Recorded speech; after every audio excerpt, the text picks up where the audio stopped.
Meu nome é Anderson, eu sou pastor auxiliar na Igreja Presbiteriana em Atibaia e hoje eu estou aqui responsável para trazer uma breve reflexão da Palavra de Deus. Nós estamos vivendo um grande cenário de sofrimento no nosso tempo atual. A grande questão é que as pandemias elas parecem muito mais com um tsunami, que por onde ela passa, ela deixa um rastro de tristeza, dor, morte. Eu espero muito que o Brasil esteja vivendo o seu auge, que a coisa não fique mais complicada. Nós estamos quase que vivendo um colapso na área da saúde, na área financeira, muitas empresas quebrando diante de tudo isso aí. Sem falar da nossa política brasileira que está em crise há anos.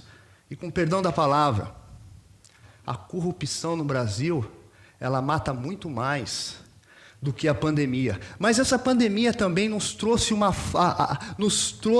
a realidade daquela falsa sensação que nós vivemos, que nós temos vivido, por exemplo, dessa utopia que nos venderam, que a gente controla todas as coisas e que a gente dá conta de todas as coisas. Que a gente tem tudo muito seguro na nossa mão, e quando pessoas notaram que elas não têm tudo seguro na sua mão, que a vida não funciona tão bonitinha, tão quadradinha, a pandemia vem para colocar tudo em pânico. E muitas pessoas, elas estão doentes mentalmente, elas estão com o seu psicológico afetado. Quantos casos de depressão, de ansiedade? Depressão é aquele apego excessivo ao passado. Ansiedade, aquele apego excessivo quanto ao futuro, medo do futuro. Santo Agostinho, no quarto século, ele dizia o seguinte, que a única coisa no mundo real que nós temos é o presente. Então, se eu vivo do meu passado, que ele não existe, é apenas um exercício da minha alma, que ora busca coisas lá atrás, depressão, ou tem horas que teme o futuro, a ansiedade.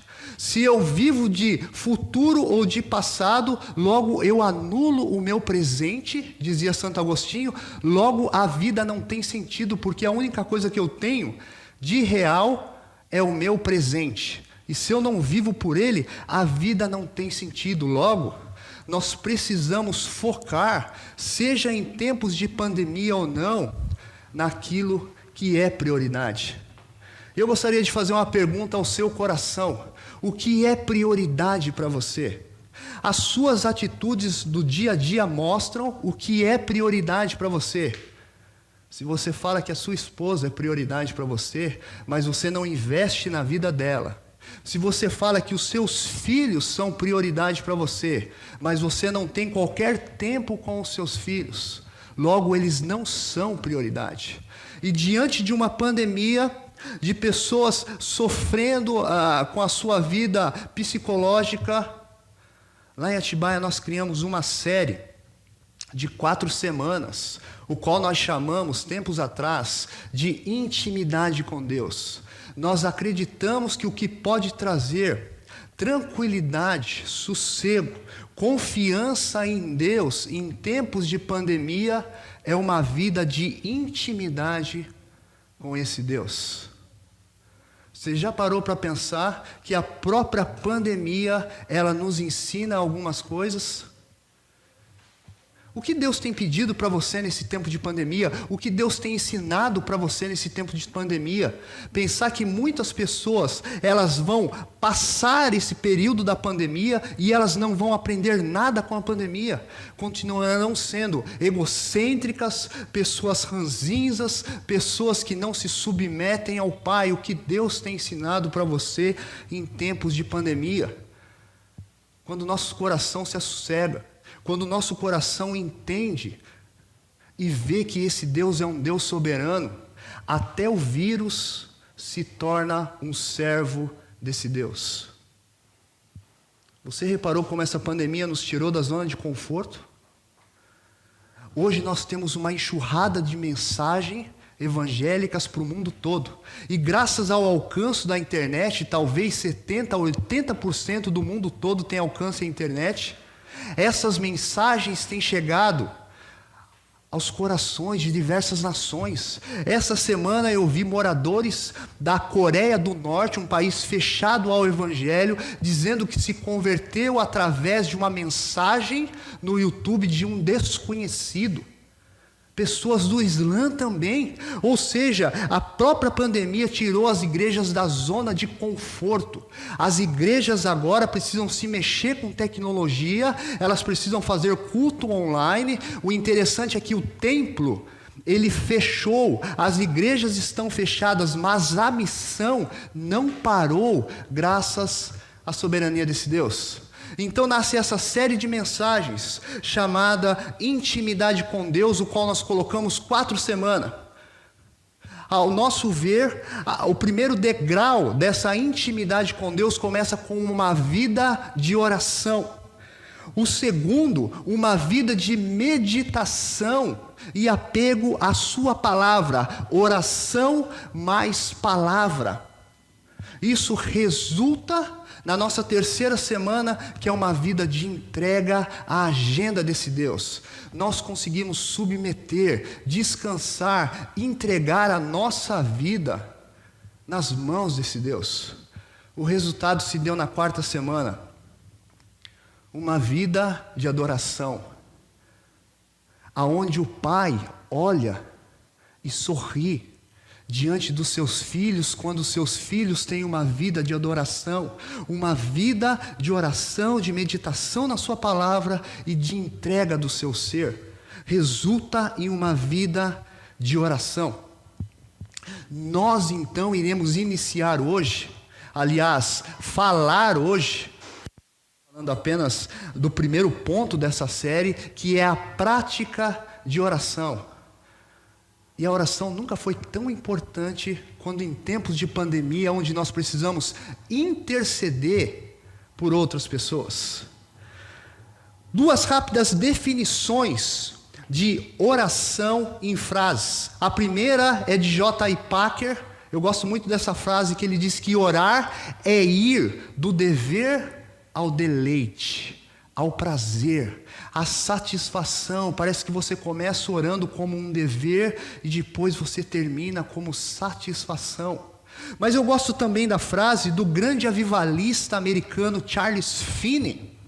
Ele dizia assim, que orar é falar com Deus, é ter a consciência que você está na companhia de alguém e Ele é único. Olha que tremendo isso. Você consegue imaginar que quando você está orando, você está na companhia daquele que fez o céu e a terra, e Ele é único, não tem ninguém comparável a Ele. E esse Deus tem prazer em ouvir você falando com Ele. Diante disso, eu gostaria de meditar com vocês no livro de Marcos. O livro de Marcos foi escrito aos romanos, então é um livro prático, um livro cheio de ação. E ali, 3 vezes Jesus ora durante o Evangelho de Marcos. E eu gostaria de rapidamente compartilhar com vocês esses 3 momentos em que Jesus ora no Evangelho de Marcos. Vou ficar um pouquinho mais no primeiro momento, ok? E nos outros 2 momentos em que Jesus ora no Evangelho de Marcos, nós vamos dar apenas uma pincelada, apenas uma passagem por causa do nosso tempo. Mas eu quero tirar algumas lições preciosas dessa vida de intimidade com Jesus através da oração no Evangelho de Marcos. Eu queria convidá-lo para estar abrindo aí a sua Bíblia ou ligando o seu smartphone, acompanhando no Evangelho de Marcos, capítulo 1, do 35 ao 38. Marcos 1, do 35 ao 38. Sim, de madrugada, quando ainda estava escuro, Jesus levantou-se, saiu de casa e foi para um lugar deserto, ou orando. Simão e seus companheiros foram procurá-lo, e ao encontrar, disseram: todos estão te procurando. Imaginem a cena. Os discípulos encontram Jesus e dizem a ele: todos estão te procurando. Eu estou lendo na versão NVI. Jesus respondeu: vamos para outro lugar, para os povoados vizinhos, para que eu também lá eu pregue. Foi para isso que eu vim. Eu queria tirar rápidas lições dessa passagem e da vida íntima de oração de Jesus. A primeira delas, acompanha aí comigo no verso 35, diz assim: de madrugada, quando ainda estava escuro, Jesus levantou-se. Você quer desenvolver uma vida de intimidade com o Pai? Tenha intencionalidade. Reparem nessa passagem.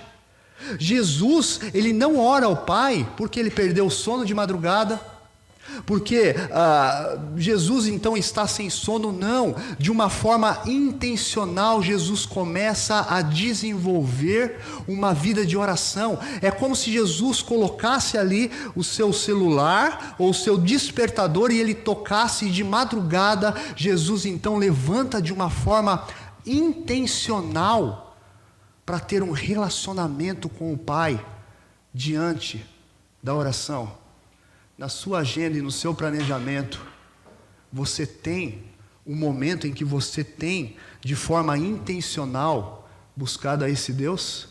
Mas o texto continua, diz que ele saiu de casa e foi para um lugar deserto, aonde ficou orando.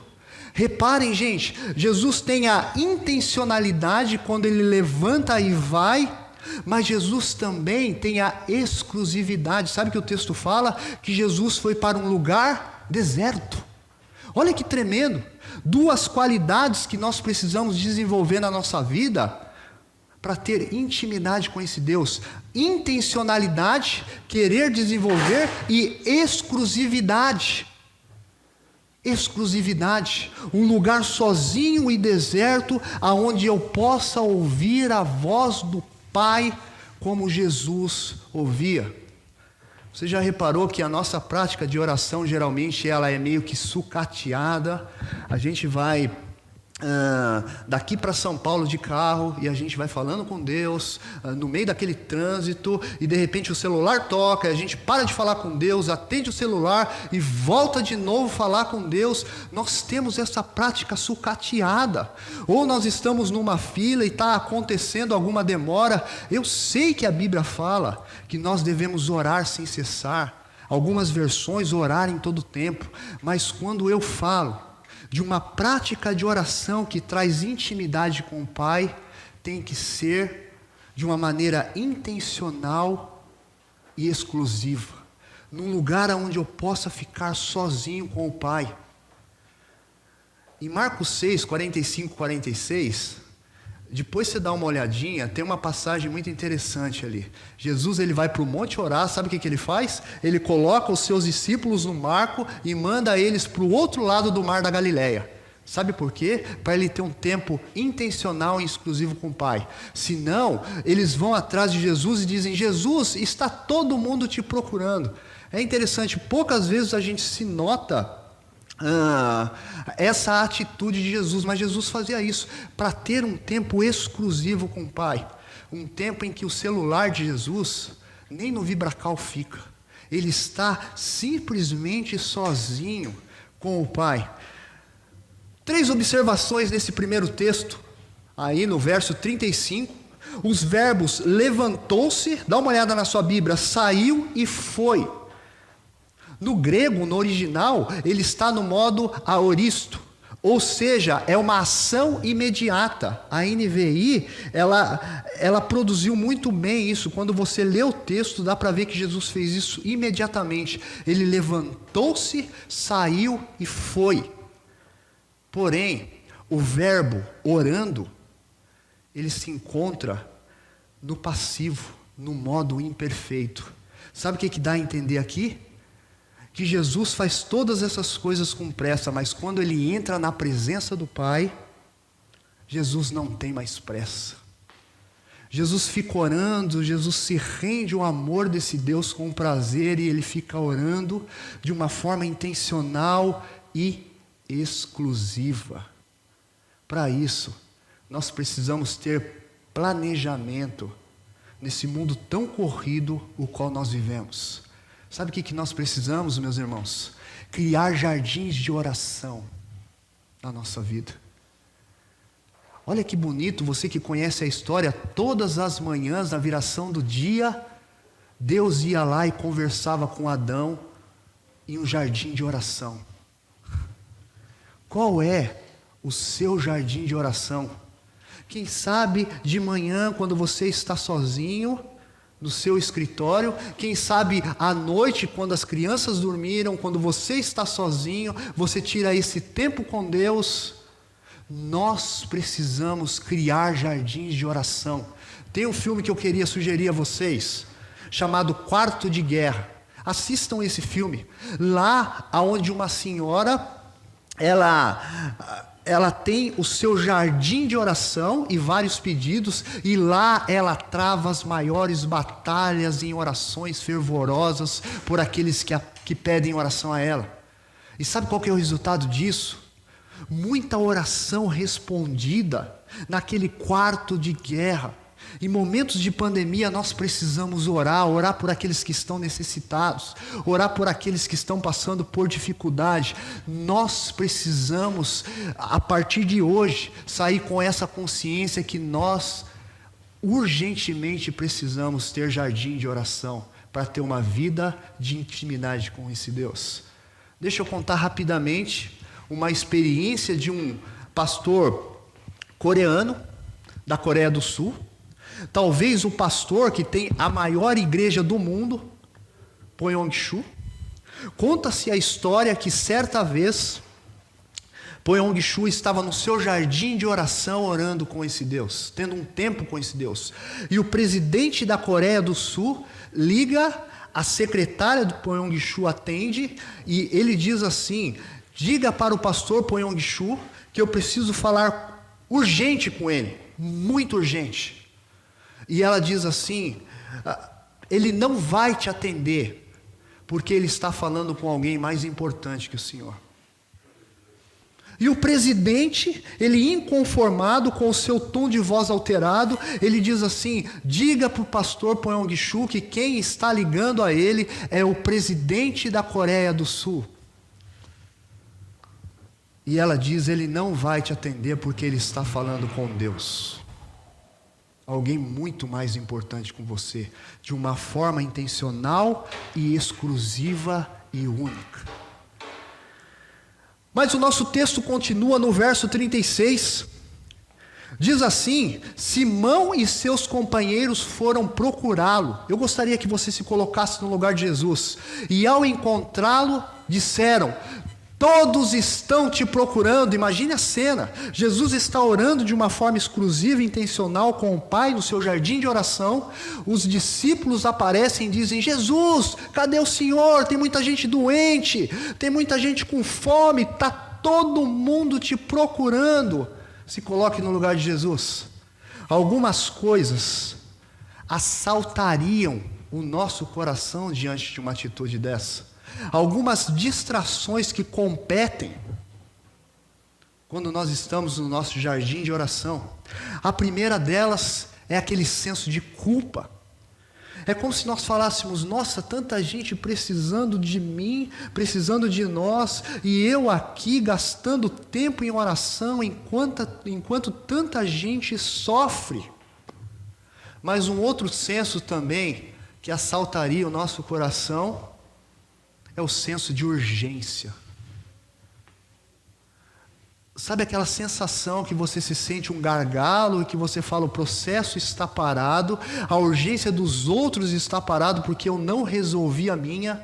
De repente você está na empresa, de repente você está em um lugar ou na sua casa, tendo um tempo de oração com esse Deus, e alguém te manda uma mensagem no WhatsApp dizendo: olha, o processo está parado por causa de você. ou um e-mail que você recebe. Em outras palavras, você já reparou como a urgência dos outros muitas vezes quebram a minha e a sua prioridade diante desse Deus? E uma terceira e última distração que assalta o nosso coração diante de uma cena dessa, talvez a mais sutil e a mais perigosa de todas, é o nosso senso de relevância. É a gente achar que a gente é bom. Quer dizer que estão todos me procurando. Quer dizer que se eu não resolver, ninguém vai resolver essa questão. Eu sou bom, estão todos me procurando. E o que me chama a atenção é a atitude de Jesus na continuidade desse texto. Jesus diz assim: vamos para outro lugar, para que os povoados vizinhos, para que eu também vá lá e pregue. Foi para isso que eu vim. Gente, pensa só, a resposta de Jesus frustra Pedro, deixa Pedro frustrado. E sabe o que é interessante? Essa cena está acontecendo na região de Cafarnaum. Pedro é de Cafarnaum. Eu não sei se ele tinha interesse de ser vereador lá, prefeito lá, mas ele está de uma certa forma querendo que Jesus atenda aquelas pessoas. E Jesus simplesmente fala: não, vamos para outro lugar, foi para isso que eu vim. Jesus frustra Pedro e seus amigos. Jesus não vive do sorriso dos outros. Tim Keller fala que a maravilha do Evangelho, quando você entende o Evangelho, é que você não vive mais do sorriso e das aparências dos outros. Deixa eu levar um pouquinho para a área profissional. Quantos bons profissionais não crescem? Porque ele fica pensando o tempo todo em corresponder à expectativa dos outros e não consegue se desenvolver. Jesus não. E sabe o que alinha esse momento na vida de Jesus em não atender Pedro e os seus companheiros? É a vida de oração de Jesus. Ele tem essa conexão com o Pai de saber qual que é a vontade do Pai, e diante disso ele não cede às pressões e mantém o foco naquilo que é prioridade. Nós precisamos desenvolver uma vida de oração com profundidade, para manter o foco naquilo que é prioridade. Mas um segundo momento que acontece da oração de Jesus no livro de Marcos. Está lá em Marcos capítulo 14, versos 35 e 36. Marcos 14, 35 e 36, a palavra do Senhor diz assim: indo um pouco mais adiante, prostrou-se e orava para que, se possível, fosse afastada dele aquela hora. E dizia: Abba, Pai, tudo te é possível, afasta de mim esse cálice. Contudo, não seja o que eu quero, mas sim o que tu queres. Você já parou para pensar que um dia Jesus pensou em abortar totalmente a ideia da salvação da minha alma e da sua alma? Um dia Jesus se sentiu diante dessa questão e falou para o Pai: Pai, se for possível, afasta de mim esse cálice. Você já parou para pensar que foi uma oração que realinhou a caminhada de Jesus ao ponto dele dizer: olha, mas não seja o que eu quero, mas sim o que tu queres. Gente, a oração tem esse poder de realinhar a minha e a sua caminhada com a prioridade, com a vontade do Pai. Nós precisamos urgentemente desenvolver uma vida de intimidade com esse Deus através da oração. Ela realinha a caminhada do nosso Salvador, a ponto dele cumprir aquilo que foi designado. Diante da oração nós temos duas opções: apresentar os nossos planos a Deus e pedir a bênção dele, não tem nada de mal nisso. É lógico que Deus pode dizer um sim, Ele pode dizer um não, ou então a segunda opção é deixar-se transformar e conformar-se com os planos dele para a sua vida. Infelizmente, no meio evangélico, fé é sinônimo de alguém que consegue convencer Deus. É sinônimo de alguém que, de uma certa forma, torce o braço de Deus até que Deus fala: eu me rendo, eu vou fazer o que você quer. Infelizmente é isso. Quando eu olho para as Escrituras, fé é a ideia de você se conformar e deixar-se moldar para aquilo que esse Deus quer para a sua vida em um momento de pandemia. É você falar: Deus, eu confio plenamente no seu caráter e que o Senhor está fazendo aquilo que é melhor para a minha vida. Guia a minha vida, ó Deus. É como se você estivesse num carro com Jesus e de repente Ele está dirigindo este carro e você está do lado e as ruas são lindas e você fala: que legal, Jesus, continua dirigindo. E esse Deus, Ele vira o volante desse carro e pega uma rua feia, toda cheia de pedregulho, e você entra em parafuso e diz: Deus, daqui o volante, deixa que eu acho. E Ele fala: confie em mim, que eu estou moldando a sua vida e vai dar tudo certo. Será que nós temos fé para entender que esse Deus está no controle de todas as coisas e confiar no caráter dele? Caminho para o meu final. Terceiro e último momento em que Jesus, no livro de Marcos, parece orando. Marcos capítulo 15, verso 34.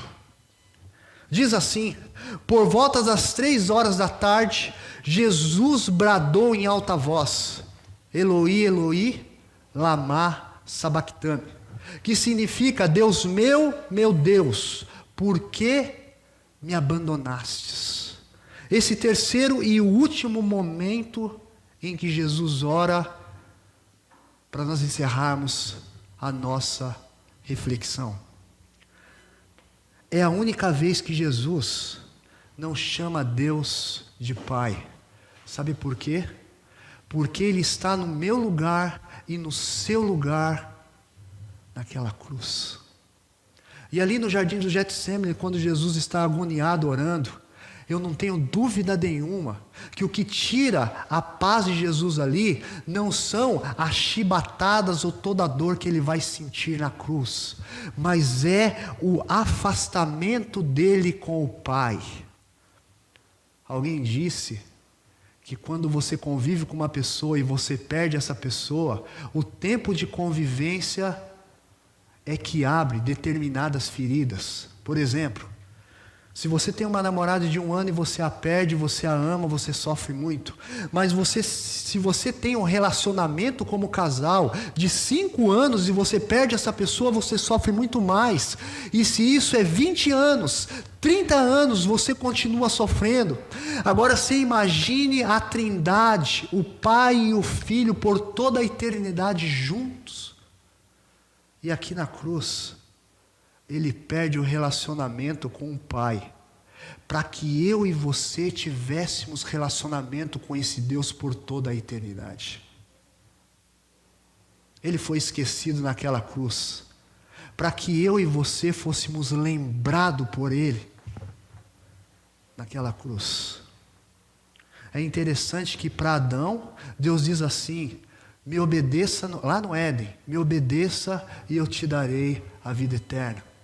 Para Jesus, que é considerado o segundo Adão, ele diz: me obedeça e eu te darei a cruz, por amor a mim e a você. Meus irmãos, para terminar, este é o custo da oração.